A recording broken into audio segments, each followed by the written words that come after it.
Hi, my name's Dana Schultz, and tonight I'm going to be going over behavioral assessments and building teams. What is a behavioral assessment? It's a summary that predicts behavior, explains behavior, indicates motivators, and indicates needs. There are a couple of different behavioral assessments out there, and each one does a different thing, but overall, what they do is they provide an employer or HR with an overall summary of how an employee behaves. And so this can show the employer what motivates an employee's behaviors, what an employee needs to be able to display certain behaviors, explains why they might act the way that they do in certain situations.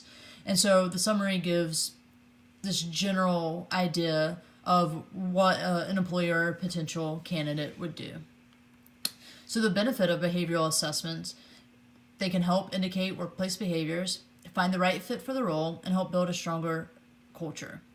So when you know how an employee or a potential candidate would behave in a situation, it gives you an idea of how to communicate with them, the different people that they should be around, maybe who they would communicate best with, who they would conflict with, and then this can help you determine if that employee is the right fit for the role. So if you have an employee whose behavioral assessment shows that they're a social butterfly, would they really fit in a position that puts them in a corner where they're not talking to anybody at all during their shift? Or what if somebody likes to do the same thing over and over again? Would they really excel in a role where they have to do various tasks or multitasking? That they wouldn't. And so when you put people in the wrong roles, you have a higher turnover rate. People are unsatisfied with their jobs, and that can really affect the culture. So when you find the right fit for the role, you increase retention, you lower turnover, you help build a strong culture because that person likes to be there. And when somebody likes to be at their job, they promote that job. They like to come to work. They're positive. They're fun to be around.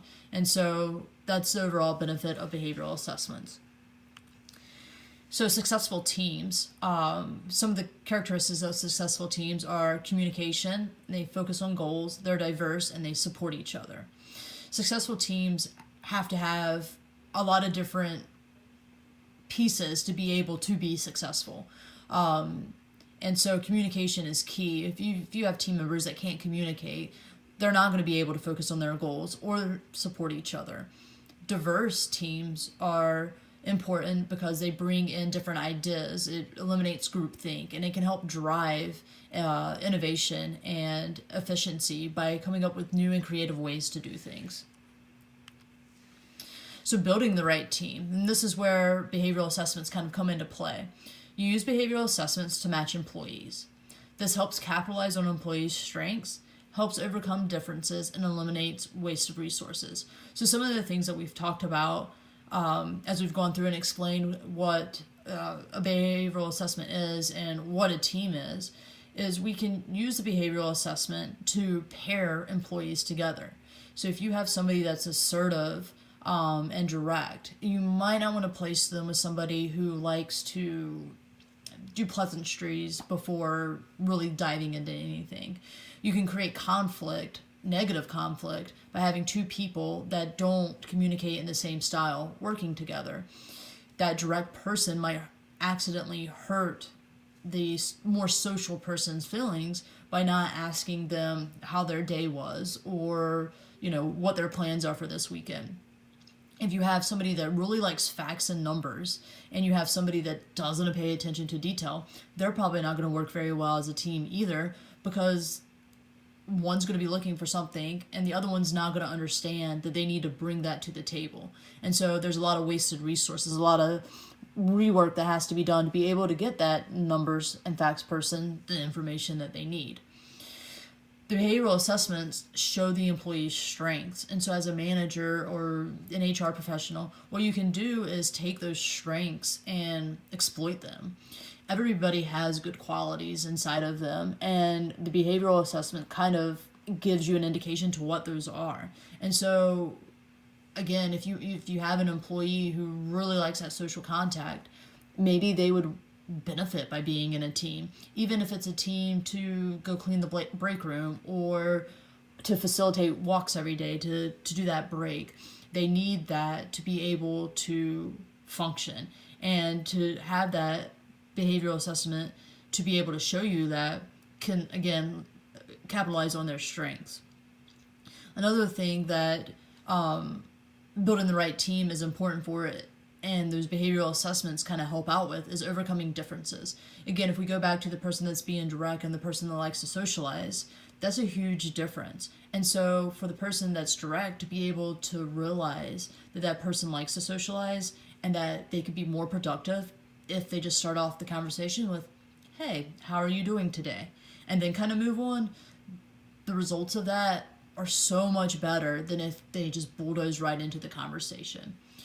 It seems a little unnecessary, but it's important when you want to build the right teams. And so this also goes into eliminating waste of resources. There's nothing worse than sitting into a meeting or a team meeting that you get nowhere. And so one of the things to do is when you're building that team, you have to have the right employees there that are going to be able to communicate, to be able to overcome those differences, to be able to come up with creative ideas, to focus on those goals.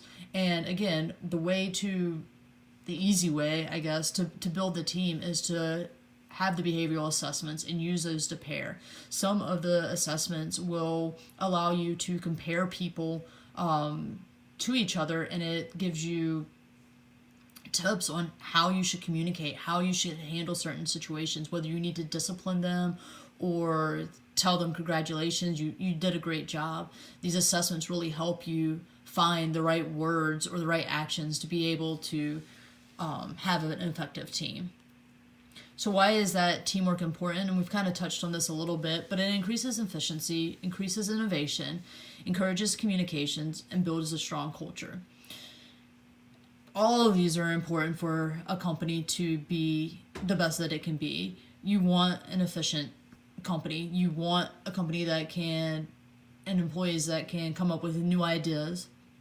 You want a company that can talk to each other. Your employees can go to the different departments and find out what they need and be able to have that communication clear to where there's no misunderstandings. And then overall, this just builds a strong culture. When you have people that can work together, they're going to enjoy coming to work.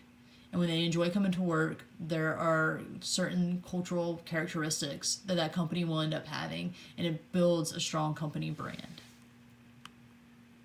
That is the end of my slideshow. Thank you.